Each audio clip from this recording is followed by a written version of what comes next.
Good evening. How are we all doing? Welcome to my Ableton demonstration this evening. What's that? It's all right. Listen, just bear with me, right? Because although I'm used to Ableton and all this kit behind me, I've had to learn so much equipment to do this streaming that I'm just getting my head around it all. So I can see that Ed's on board. Hiya, Ed. How you doing? No, I ain't got the lions on, mate. No, I think Ian has though. Yeah, good evening everybody. Welcome to my tutorials, broadcasting if you like.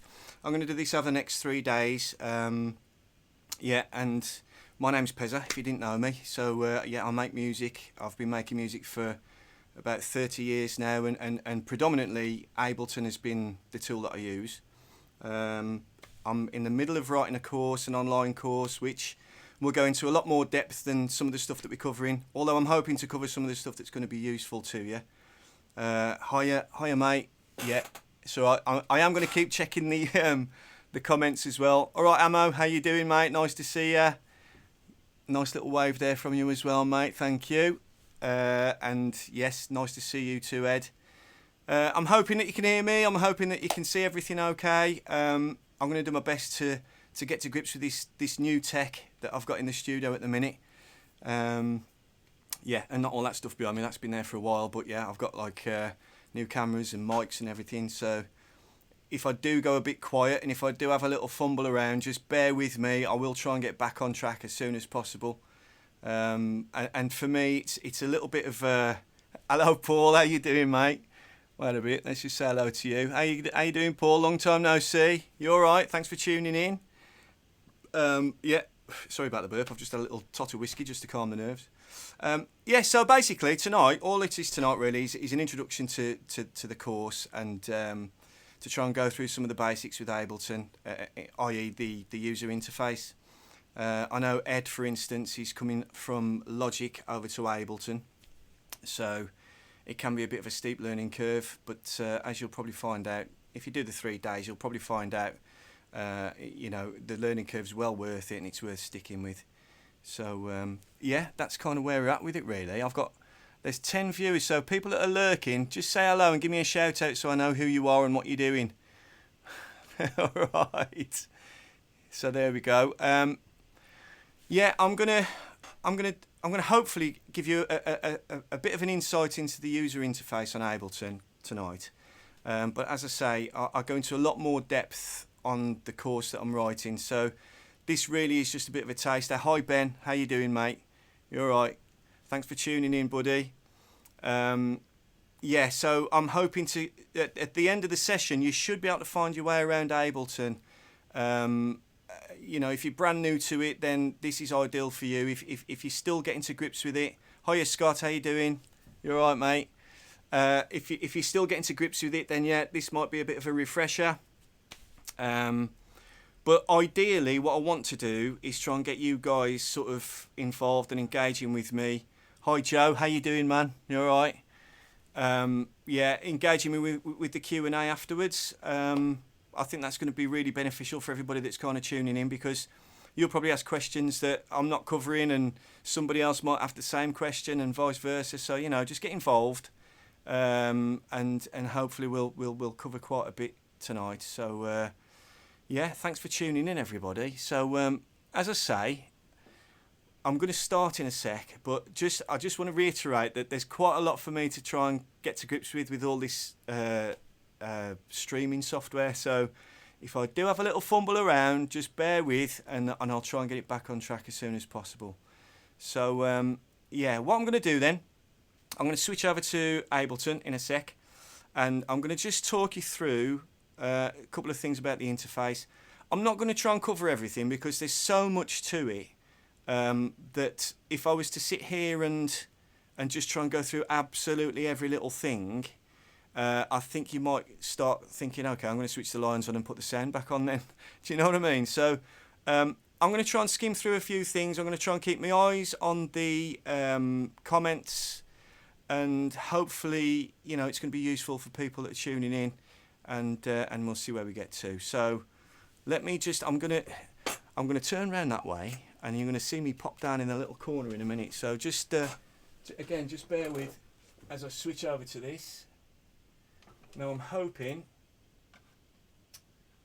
that you can see Ableton and you can see me, and I'm going to try and just get my comments panel over so I can just keep track on what's going on there as well. Okay, and there we go, should be it.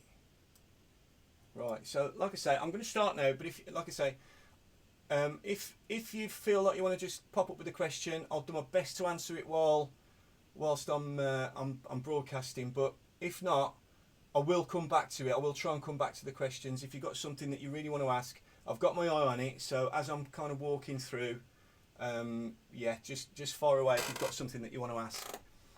So the first thing I want to talk about really is, if you can see just down this bottom corner here, it's called the info view. Now if you're brand new to Ableton, this is a really useful little feature to keep open. Basically what it does, if I hover over anything on the interface, it will tell me what it is. Okay, so it might be a bit small on your screen, I'm not sure yet, but if I hover over that, for instance, it'll say that's the track activator button.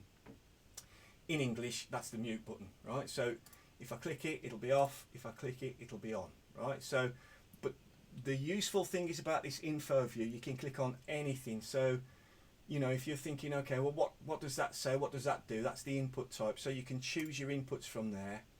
And it's just a really great idea to keep you refreshed and give you the info if you're kind of fumbling your way around a little bit to begin with. It's great to have that open. In fact, what I might do, just for this, I might just leave it open for now, so as I'm walking through, you know, you can kind of see where I'm coming from with that. Absolutely, for the first week or so when you're using Ableton, I think it's a great idea to just keep that open. As you become more comfortable with it, obviously, you know, it's so simple to turn it on and off. You might find that you want a bit more space down the bottom there when you're looking at your waveforms or your MIDI notes. So yeah, bear that in mind. It's really useful. It's a really useful function. The next thing that I want to show you really is, you might be familiar with Ableton. As I say, if you're brand new to it, then this, you know, I'm just going to explain this to you. But if you're familiar with it anyway, these two little icons at the top here, that one will switch you to arrangement view, and that one will switch you to clip view. Okay, a shortcut, a nice little shortcut on there is if you press tab on your keyboard, you can flick between the two without actually having to click it, which again is just a nice little shortcut. So if you notice this is called a browser here, by the way. If you notice, as I hover over the side there, the icon changes and you can just resize. So again, as you're adding tracks along the top here, you can kind of resize. Now I've only got 4 open at the moment, so you know, I can have it as big or as small as I want really. But yeah, another one to bear in mind. The same goes for this pane here. Everything's kind of resizable, not so much the clip view because that just stays in the corner. So yeah, just bear that in mind as well when you're kind of resizing your desktop and your workspace. You know, you can kind of just customize it to what you need.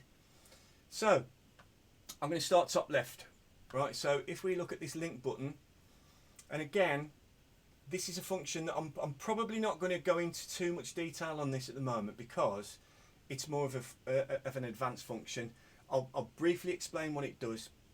If you've got, say, an iPad or another computer or a phone and it's on the same network as your Ableton computer, you can actually press that button and you can link the iPad, whatever software you're using it. Say you've got a soft synth on there, you can link it to Ableton over the network, which is a really slick way of kind of linking things together wirelessly.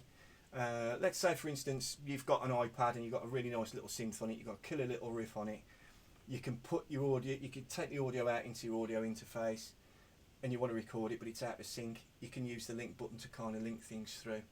Really good function. But again, that's something that I'd go through on the course that I'm actually writing. There will be modules about that, specifically for that. And for today, I think, you know, it's just a matter of kind of skimming over things really to a point. So if we move across, we go to the tap button. Again, pretty useful. Let's say you're in a live band and you've got a drummer and you want to play to the beat. You can kind of tap the tempo, or if you've got an idea for a beat in your head, but you kind of don't know what kind of speed it would run at, you can just kind of count 1, 2, 3, 4, and it'll give you a rough idea on what kind of BPM you're looking at. Again, that's a nice, cool little function. That leads on to the BPM meter, which is the tempo meter here. It tells you what speed the track is running at.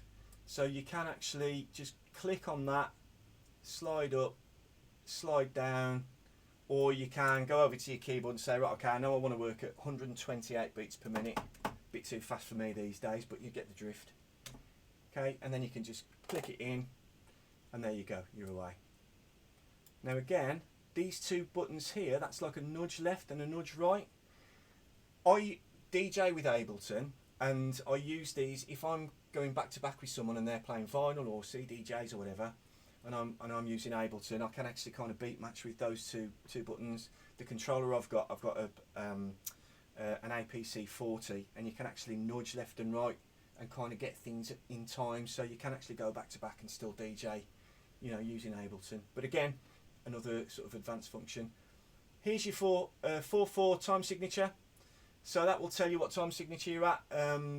Most electronic dance music is 4/4, but you can actually change it. You know, if you want to do a bit of a waltz or whatever, then you can change that. Just drag it down, and you get the drift with that. This is the tempo. The metronome. So if I click on this now, you should be able to hear it. Just give me a thumbs up if you can hear that, folks. I hope you can. Yeah, so I only found out this the other day actually, that you can change the sound. So you can use a bog standard click. It sounds a little bit like a CR78 click or something that does. You can change it to a woodblock. I tend to just stick to the classic sound. And again, it's got a nice visual thing on it too, but you can kind of hear where the downbeat is, the higher pitched one. With that, if you just click on that little arrow there, I hope you can see this, folks. If you click on that arrow there, you've got a counting. Now, I always have a 1 bar counting if I'm composing, if I'm making a track. You can have it on none, so it just comes straight into record mode. But I think sometimes if you do that, you're going to miss, you're going to miss the first few notes or whatever. So a nice little 1 bar counting, and then you can just get yourself ready and get yourself in. Okay, and this is a global quantization setting. Basically what that means, and I'm going to show you actually, if I go on to, I'm going to come back to the browser in a little while, by the way, but I'm just for this demonstration, let's go over to clips. There's a little library here of audio clips and MIDI clips. I'm just going to drag one on, and let's see, I hope you can hear this. Okay, nice little 808 beat there. Now if I grab another one and put it underneath, this global quantization setting is going to tell Ableton that the next clip needs to wait 1 bar until it goes into the next beat. So I'm going to purposefully click that little triangle button there, off beat, and you'll see what happens. Ready? 1, 2, 3, and it completely stays in time. It waited for that 1 bar, and I'll go back. Now I'll take the click off because it's absolutely doing my head in. It's probably doing yours in too. So yeah, the global quantization thing's useful for, I think, more for live performances and stuff. Tend not to use it when I'm in arrangement view. But yeah, you can change that to 16ths, you can change it to 8ths, you know, whatever you want it to change to the next clip to, really. Okay, so this button here is the follow-on activity. So if you're on arrangement view and let's say you're zoomed in fact, let me just mute that track off there, so I'm not going to play it over this. I'm going to switch to arrangement view now just to show you this, and again, if you remember, it's just the tab button. I'm not having to click there, it's just the tab button. So if we click over there, and I'm just going to, I've got a track already lined up. If I zoom in and press play, okay, I know that that's running at the wrong tempo, so I'm just going to get it up to 120. If I'm zoomed in now, as you can see, the cursor's gone off the screen. If I click on the follow on action, then that line will stay in the middle of the screen and the waveform will play through. Now obviously you can still zoom in and out. Click on the follow on again. You'll notice when I zoomed in and out, it turned from yellow to orange, okay? And I'll go through that again in a minute, but if you're zoomed in, wait a minute, if you're zoomed in to say there, and you do want follow on action on, right, it's yellow, okay? So that should just follow through all the way through. If I then want to zoom in a bit further, it will stop following on, unless I press the button again. Okay, so that's the follow on action. Kind of useful if you're, I tend to use that more if I've kind of populated Ableton a bit and I've got some nice beats and stuff going, and I'm just kind of listening through, but I want to know where things are coming in and out. It's quite a nice thing to have on, so things are just scrolling past you. You haven't got to keep messing about with the mouse. It's quite a nice feature. Next to that then, if we look at here, this is counting your bars, beats and measures. Okay, so as you can see at the top here, we've got these numbers 1, 5, 9 and 13. Okay, now that's almost on the 13th bar. Right, so in fact if I click on there, you can see the icon has changed to a speaker. If I click on that now, you can see that scrolling through as it's going through the bars. And again, if I zoom in, you can kind of make out the correlation between those numbers. Let's click on our follow on, and these numbers at the top. Okay, bar 24, bar 25, bar 26, bar 27, and it's the same number at the top there. So it's just an added visualization of where you are in your track. You know, so you can kind of see there where there's a breakdown. If I zoom into that, that happens on bar 121, and it comes back in on bar 137. So you can kind of see, you know, if you wanted to navigate to that now, you can actually type it in there, I think. So if you just click on 121 there and click enter, space bar, and then you're away, you can kind of just go straight into where the breakdown happens. So that's the bars, beats and measures counter. This I think is self-explanatory. I mean, we've all had an old tape recorder in the past, didn't we? So if you don't know these, then I'm going to explain them to you anyway. And it's basically triangle is play, square is stop, and the circle is record. Okay, so let's say for instance I wanted to record one of my synths. I might create a new track down here, hit the record arm button on that track, and then I would hit the record button on there, 1 bar counting, and in you go.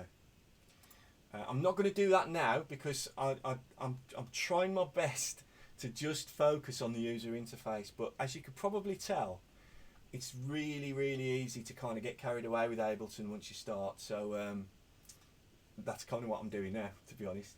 But there you go. So this section here, again, it's a bit more advanced. It's about MIDI arrangement overdubs. So you might have a MIDI clip that's on your arrangement. You might want to add a couple of notes in. You know, if you click on that button, you can add them in. There's another function where you can replace the notes that are there. But again, that's more of an advanced thing. So I'm just going to quickly skim through the rest of the interface now. Okay, moving on to the loop brace. Now this is quite important. if you're working on a particular section of a track, this little black brace here is called the loop brace. Okay. Now, as you can see, when I move my cursor above that, it changes to a magnifying glass. If I click on that and drag down, I'm zooming in. If I click on that and move to the right, I move everything to the right. If I click on that and move to the left, I move everything to the left. Up and down, zoom in and out, right, left. Okay? But if I wanted to, let's go back to our little breakdown. If I want to just focus on the breakdown and work on that, I can navigate quite easily by just dragging and moving around. You soon get used to it. It takes a little bit of getting used to start with. But once you've kind of had a little bit of a play with it, you just get a feel for it. So if I just drag, now, as I say, if I pull down, I can grab that loop brace and I can move it wherever I want. Okay, so let's say we're looking at our waveform there, and I want to just focus on the whole of that breakdown. Okay. If I go to each extremity of the loop brace, that one will allow me to drag that one that way, and that bracket will allow me to drag it that way. So if I go to the end of the breakdown, and we can see where it is because the waveform's gone a lot thinner and it's a lot more sort of random compared to the regular beats of the full track. Now, if I click on the loop brace, it's going to tell me, with these numbers, it's going to start on 121 bars, which is there, and it's going to last for 16 bars, which is there. But I want to loop around that, so if I click on that button, what should happen is, we've got our breakdown. Hope you can hear me okay over the top of that. I'm just going to turn the mic up a touch. That might be a little bit better. It's actually quite a quiet section anyway. So as you can see, it's working through, but what will happen, because I've clicked this loop button, that's the loop switch, as it hits the end of the loop brace, rather than go beyond that, it's going to start back up again. There we go. Now that's really, really useful, and you've probably got that on Logic or Cubase or whatever else you're used to, but I just find it so easy to set the loop brace in Ableton. It's kind of second nature, really. And again, you know, with a bit of practice, it's not something you just do straight away. You've got to kind of get your eye in with these little things and these techniques. So yeah, that's the loop brace. If you do want to, if you have finished working, right, and say it's there, you finished working on that section, click the loop button again and it'll go straight through.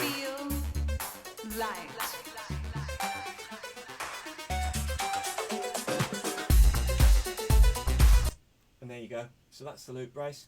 Now, the other thing to notice about the loop brace, there's two icons to the left and to the right of it. And again, I'm not going to get carried away with this because I want to cover some of this tomorrow. I'm doing all about MIDI and working with MIDI tomorrow. So rather than cover it twice, I'd rather just skim over this now, just tell you a little bit briefly about these icons, and then we'll go into it a little bit more detail tomorrow.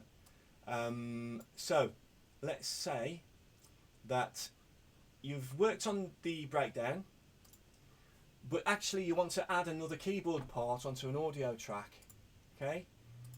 But you want, hang on, I've just got to check something on my settings now, just bear with me, because this I should be able to,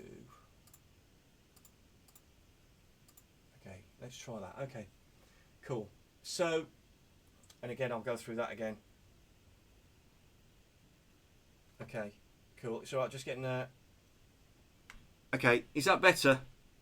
I think my audio is a bit crap then, wasn't it?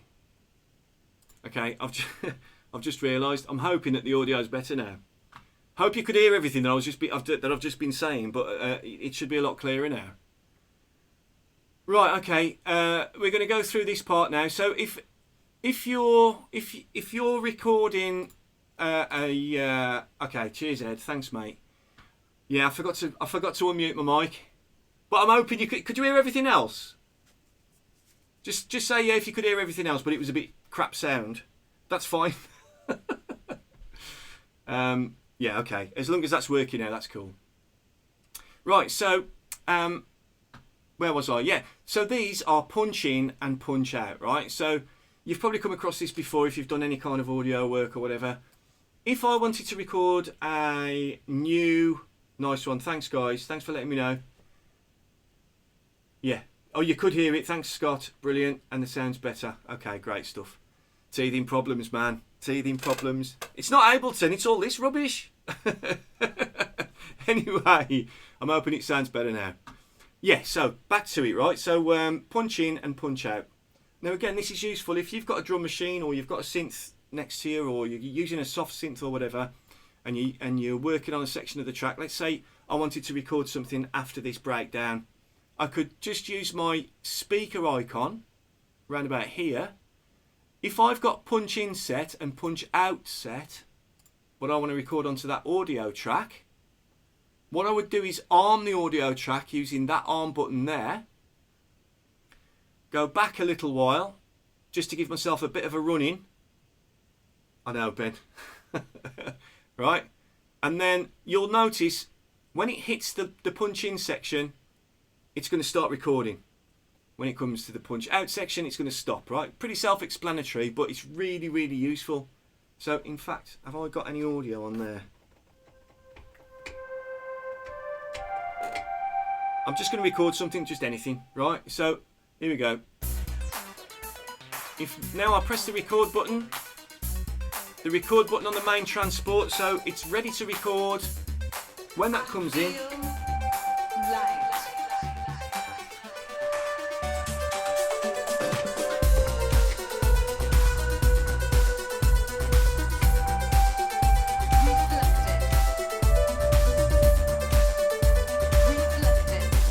well, actually, even though the notes were crap, you can get the idea, right? Yeah, if I'd have let that carry on, it would have just punched out right at the end there, and there you are. You can kind of punch in and punch out. And again, I'm going over stuff that I'm going to be doing this on Friday. So tomorrow is more about MIDI, and Friday is going to be about audio. So I'm going to touch on this again on Friday. But you get the idea with the transport bar and these punch in and punch out. Really, really useful stuff. Okay, so as you've probably gathered, looking down the right hand side here, you've got. Hang on, thanks for that, Ian. Thank you. This is a great tip. Thank you, mate. Yeah, so you've got the name of the track. You can recolor them.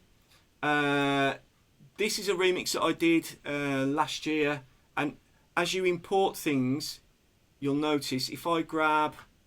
Let's just grab that as an example and we drop it onto a MIDI track. The name should change, okay? So it will change there, and again, you can resize everything. You can resize everything to what you want. So I'm just going to mute that. Let's have a listen to what I've dragged in. Okay, obviously you can see the meter is popping up and down there. In fact, let me just loop brace that just so I can keep that in focus, and I can show you a couple of things here. So it's a little arpeggio. That control there, if we drag up and down, that's the gain. Okay, so that's your volume.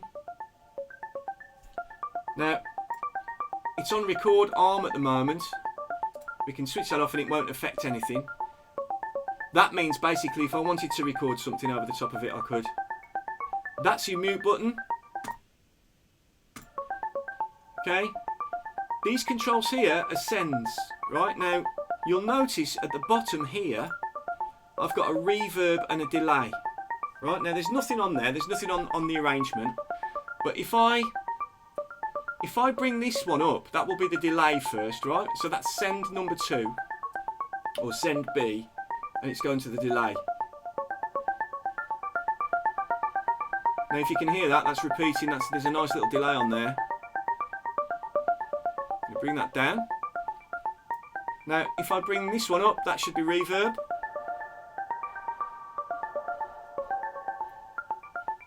Okay, so those are your send settings. Now, obviously, if we look at these, effects, I'm just going to close down our little info bar.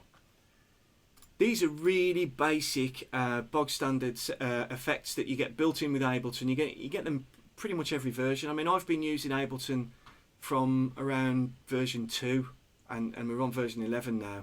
You've got far more sophisticated effects and instruments actually, but these are the basic ones that we're in.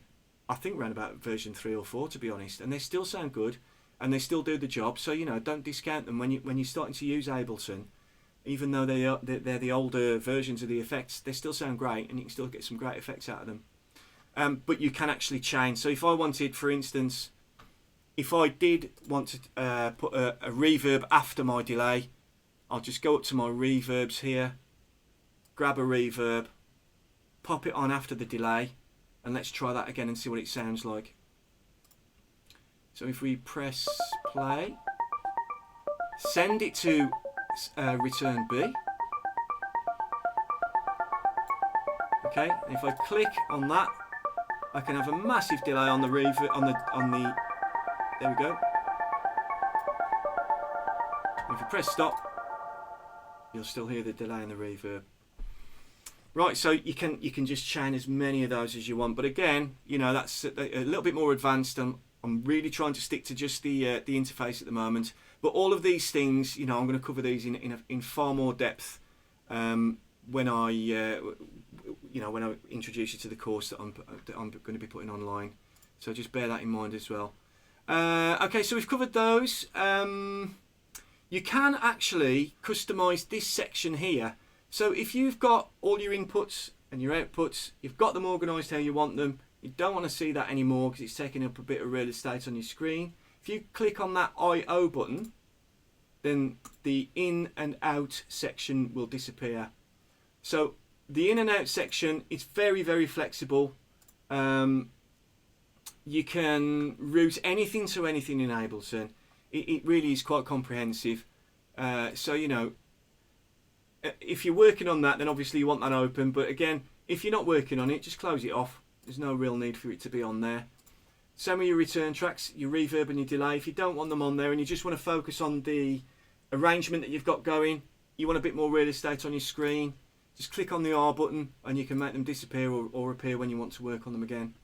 The M is for monitor. So again, if you've got all your levels sorted and you don't really want to mess about with any sends and returns, click on the M button and the monitor section will disappear. It's all about working with the space that you've got. If you've got a little 13-inch MacBook Pro and you've got a little screen and you're thinking, right, okay, I just need to hone in on this arrangement now, then just get rid of some of this stuff. Do you know what I mean? It's that easy, and once you start navigating with your little zoom button and everything, you can kind of work the space that you've got to your advantage. And again, with the return buttons off and on. That D down there is a delay. So again, this is quite a complicated one, but if you've got hardware that's kind of running out of sync a little bit, that comes into play sometimes, where you can delay some of the tracks that are on Ableton to match the hardware because a bit of latency comes into play. All latency is the amount of time it takes for the audio signal to be recognised by Ableton and then to be played through. So there's a slight delay. It could be 10 milliseconds, it could be 50 milliseconds, but it can be noticeable when you start getting into the nitty-gritty of it. It's not something that you're going to need straight away, because these courses, this little mini course and the course that I'll be putting online, they're focused mainly on just Ableton. It's not about all the hardware and everything else. It's lovely to have all this stuff, but it's not about all that really. It's about being able to use Ableton in the box, decent set of headphones, straight through your Mac, and still get some decent results. That's what the course is going to be about, really. So make sure that you keep an eye on that, and if I can trouble you to just sign up for the emails, I've put a link in the description on this stream. If you sign up for the emails, I can keep you informed as to what's going on with the course, and get you on the waiting list and all that. Okay, so moving back on, I'm going to switch back over to our clip view. What I want to just point out to you as well, you can see that I've customised the view on the arrangement view that doesn't carry over onto the clip view. Okay, so if you want to customize this view as well, you've still got all the same options, but it just looks different. Obviously it's going to look different, isn't it? So you know, you can play around with that and you can just customize it to however you want. Don't be afraid of losing things. If you just get used to kind of looking at this little section here, it's kind of hidden away a little bit, but the more you get used to looking at that and thinking, okay, I need to just customize this, or just you know that you're not going to lose it. You know, you can't break it. You can always get things back, but just keep an eye on that, you know, while you're working. It just makes things easier. Right, okay, so again, this is your master section, and you can see as you hover over that, you can resize it, right? So if that's on the lowest, setting, if I play this, okay, if I play that, you can see my master there. All I've got really is the gain and a very rudimentary little meter. But if I just pull that up a little, it starts to become a lot more accurate. You can read it better, you can see it better, and also if you click on that, it'll tell you at what level it's peaking at. So that's peaking at minus 5 dB, minus 5.6 dB. Okay, if I bring that volume down, click it again, now it's peaking at minus 16.8, right?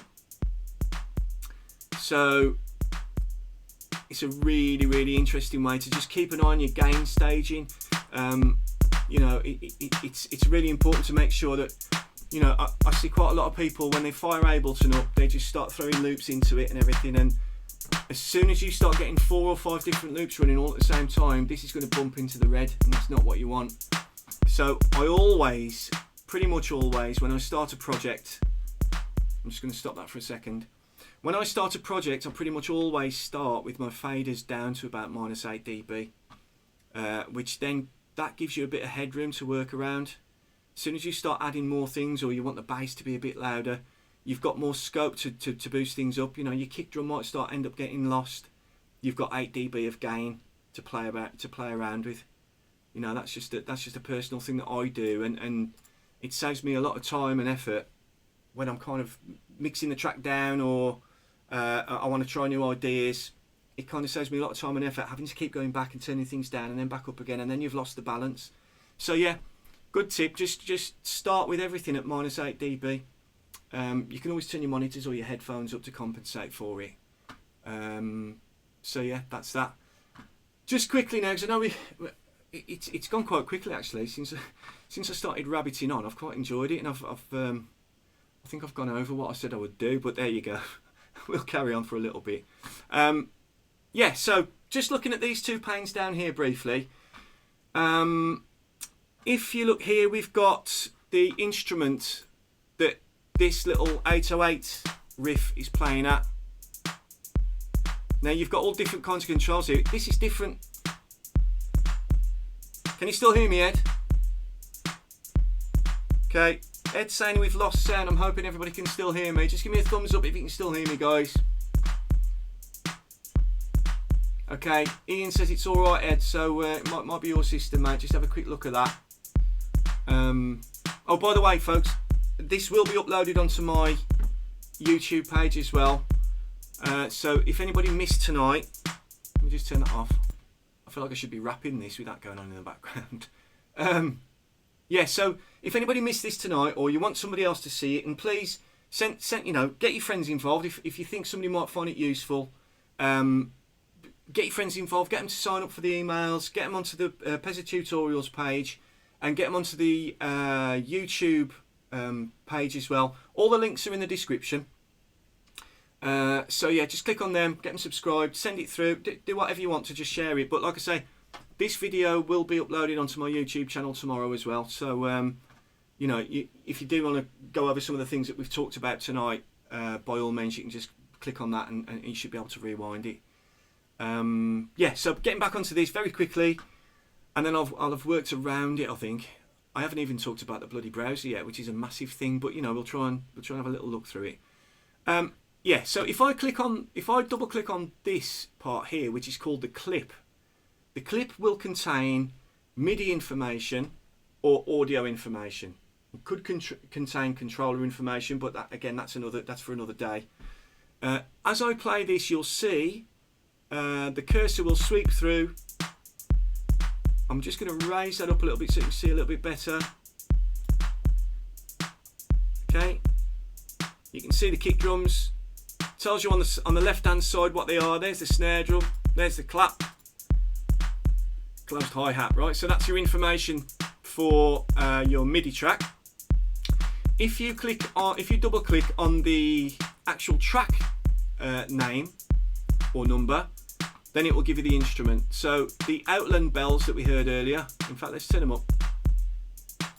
Let's drag those in and see if we can get them working with this. Hang on. Okay, so if we click on that, you can see there's a lovely little arpeggio going. And again, look out for the icons changing, look out for the cursors changing. As it changes to a magnifying glass, you can zoom in that way, or you can zoom in that way. Okay, so at the top of this measure bar here, or to the left of the keyboard, and you can zoom in and you can pan around. Just makes it really easy to navigate. Okay, but if we double click on number 2, the track number 2, the Outland bells, we can see here we've got all kinds of information. We've got the operator synth, which is a staple Ableton one. We've got loads and loads of different effects there. Somebody's obviously took a lot of time to make this chain. Really, really useful, and we can just use it because we've got these things here called macros, and we can just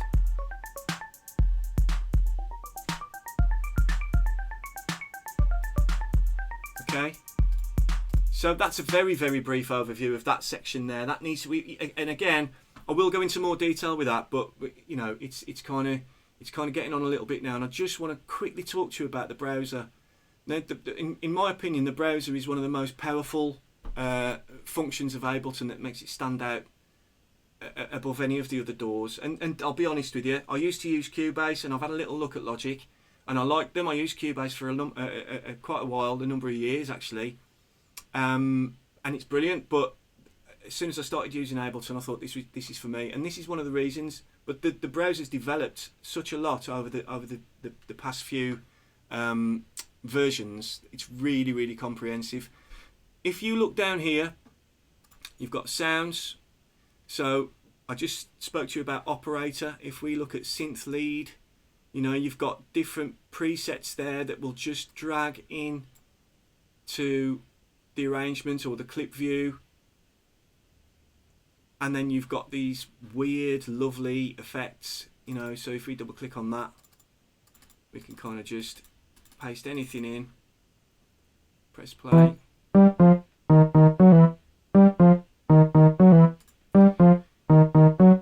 It's literally a matter of just drag and drop on there, right? So not the best riff in the world, but there you go. It's one of them, isn't it? Okay, so the drums, again, drum rack is fantastic. Drag and drop. Then you can just populate each one of these cells with your own drum sounds. And I use this function all the time. And if I'm starting a remix or an edit, or I'm writing one of my own tracks, it's one of the first things I'll do is I'll get drum rack up. Right? I tend not to use the off-the-shelf stuff because there's always a danger if somebody else has used it. So I tend not to use that. But what I do, and I'm very quickly going to show you this, and at some point I'll go through the browser in a bit more detail. But if, say, I want a kick drum, okay? If you go to the top there and you type in kick, press enter. Now, because I'm on drums, it's only come up with these two options, right? But as soon as you type something in there, another little category appears at the bottom called all results.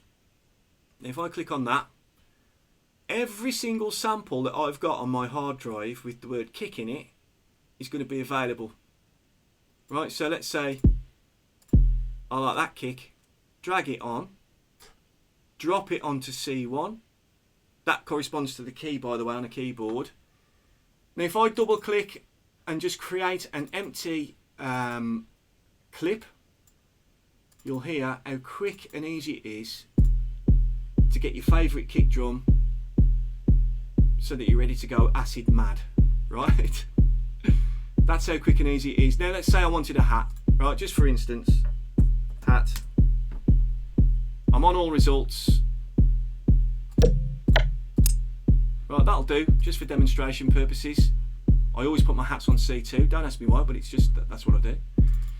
But you'll see, as I've dragged it on, it's already created a lane there and named it.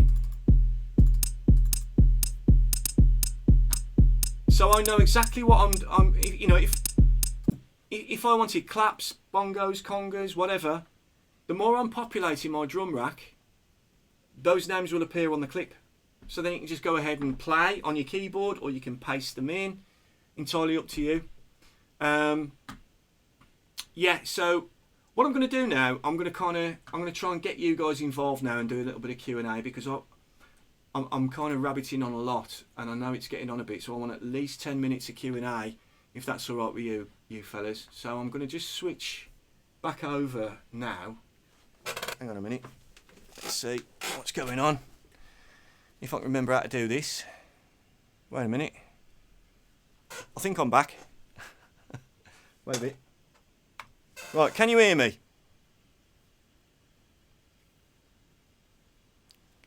Can you hear me all right, guys? Just give us a thumbs up if you can hear me.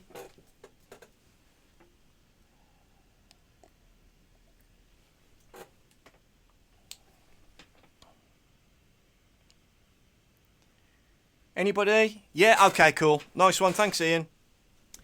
Right, so, yeah, so what we've learnt today so far, we've gone through the browser a little bit. Now the browser, again, like I say, it's a really powerful function in Ableton, and it kind of deserves a little bit of a session on its own, to be honest. So what I'm going to do is I'm going to make a note of that, and I will probably do a section just on the browser on the course. Obviously today, tomorrow and Friday, I've already got that planned out. It's going to be MIDI tomorrow, and it's going to be audio on Friday. But I do want to get some of these Q&As going. So if anybody's got any questions about what we've talked about tonight, and like I say, we've covered a fair bit. I think we've achieved what I wanted to, which is a basic introduction to the interface, and just a little bit of a leg up for you guys to kind of find your way around with it, not find it so intimidating. I know it can be intimidating when you first look at it, but for me, what makes a big difference is the way the cursor kind of changes. You know, if you go above the loop brace, for instance, you can kind of still zoom in and out.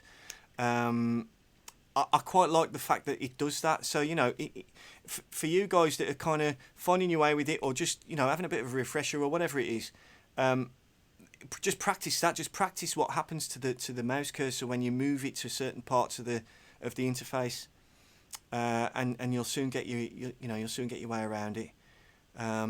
So yeah, if anybody's got any questions, now's the time. Fire away, guys. I just want to say as well, you know, we've had quite a shit time, really, haven't we, with the past year or so. I know things are getting better now, but it's nice to be able to interact again with people. I know it's virtually, and this is actually kind of out of my comfort zone, I'll be honest with you. I like to bounce off people, and it's quite weird talking to a camera and seeing yourself on the screen and rabbiting on and whatever, but just knowing that you guys are tuning in makes a massive difference. So thanks ever so much for tuning in and taking the time to have a look at this.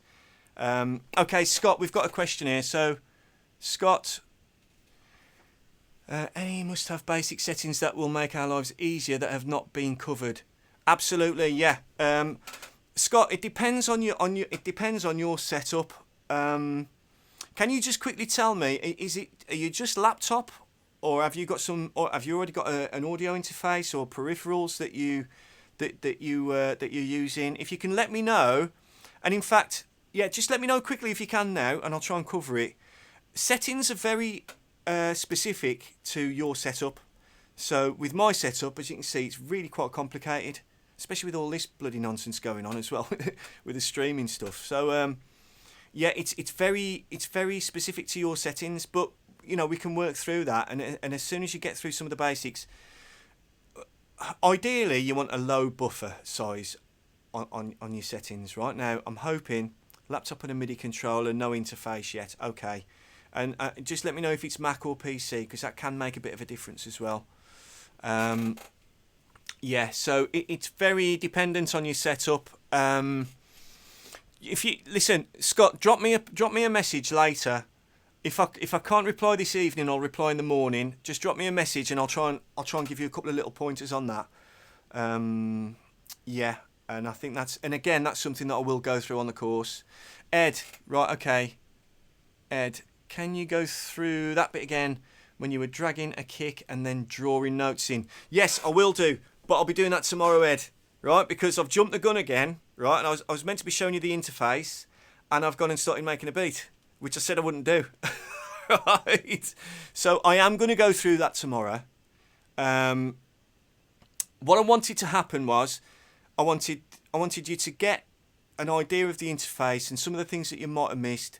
You may well be familiar with it anyway, but for me, knowing that we've covered it a little bit means that tomorrow I can go into doing all that stuff without having to explain the stuff that we've done tonight, if that makes sense. Like, so tomorrow, yeah, I'll be going through that, probably in a fair bit of depth. So yes, Ed, make sure you tune in tomorrow for that, mate, and we'll go through it. All right? I hope that covers that for you. Let me just check back, see if there's any other. Okay, ammo. We've got. What's the limitations with live intro compared to the full version? Okay, so there's quite a few limitations, I think, Ammo. But I mean, bearing in mind that I've been using the full version for quite a long time now, but I do keep it on top of what's going on. The good news is, and I'd suggest you do this, get onto Ableton now, because they've got a 90-day free trial period. Right, that's 3 months free of Ableton Live Suite, and that's everything. That's all the instruments. It's all of the effects, and you can save your projects. You can do everything that I do in here on my Ableton. You can do, and it's free for 3 months. So get yourself on there, get yourself registered, and then see if it's for you. See if you can get on with it. Get onto my bloody course as well, because that's going to help you. In all seriousness, I'm going to try and do this so that it's really useful for your guys, and I want to do it in bite-sized pieces. So it's not going to be like switching on a tutorial on YouTube, and some of them are fantastic, don't get me wrong, but sometimes, I don't know about you, but I find, you start watching one and then it starts to go on a little bit. I hope I ain't gone on a little bit, by the way. Maybe I have. I think I probably have, to be honest, but there you go. But the course is not going to be like that. It's going to be categorised, bite-sized pieces. Yeah, Ian, I have got the link to the course. So the course is not live yet. I've still got a fair bit of work to do on it, but I have got a waiting list up and ready. So on the link to this, on my Peza tutorials page, on the link to this live, there should be a link to Ableton. There should be a link to my YouTube, and there should be a link to the email waiting list for the course.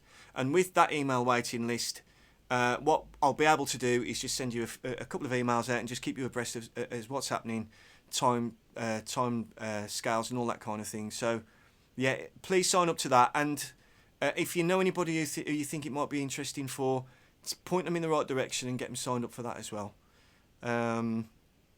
So yeah, bite size is best for oh, mate. No, mate, I'm sure that's not true. Bite size is best for my little brain, Lee. No. All right, mate. Yeah, listen, I've done a session with this Ben Platt, and he's not he's not telling the truth here. He's pretty switched on. But yes, mate, it will be bite sized and it will be easy to digest. I'm hoping. Right now, Ian, I wasn't going to put this on, but I am going to. Right? Can we have subtitles too, please? Now, for people who kind of know me but have never heard me speak or whatever, yes, I'm from Wolverhampton, and yes, this is my real voice, and there's no disguising it, and that's just the way it is, right? So just get over it, you included, Ian. Right? Don't call me a yam yam. Right, listen, man, I just want to say thanks to everybody for tuning in. It really does make a difference knowing that people are tuning into it. I did say to myself, if there's one person or two people, we're just going to go through it and we're going to do it. But, you know, I've had 9 people on, and I don't know how many was on earlier or whatever. I wasn't keeping tabs of that. But, yeah, I'm really, really pleased that you've tuned in. I hope it's been useful for you. Please leave a bit of feedback at the end of the live. Like I say, just tune into the YouTube channel. I hope to see you tomorrow. We'll go over some MIDI stuff. I'll try and touch a bit more on the browser. And we'll do a bit more Q&A. And other than that, I just want to say thanks, man. Same time again tomorrow, Joe. Let me just get that up. Yeah, same time again tomorrow, mate. It's going to be 7:30. Yeah, and we'll probably do another hour again. And yeah, we'll just see how things go. But keep thinking of questions. Keep firing the questions at us. If you think of anything overnight, just jot it down or whatever if you want to ask me. And we'll try and cover it. So yeah, thanks a lot, man. I think I might go and have myself a little whiskey now.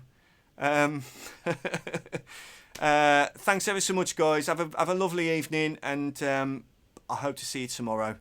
All right, guys. Thank you very, very much indeed, and I'll speak to you soon. Cheers.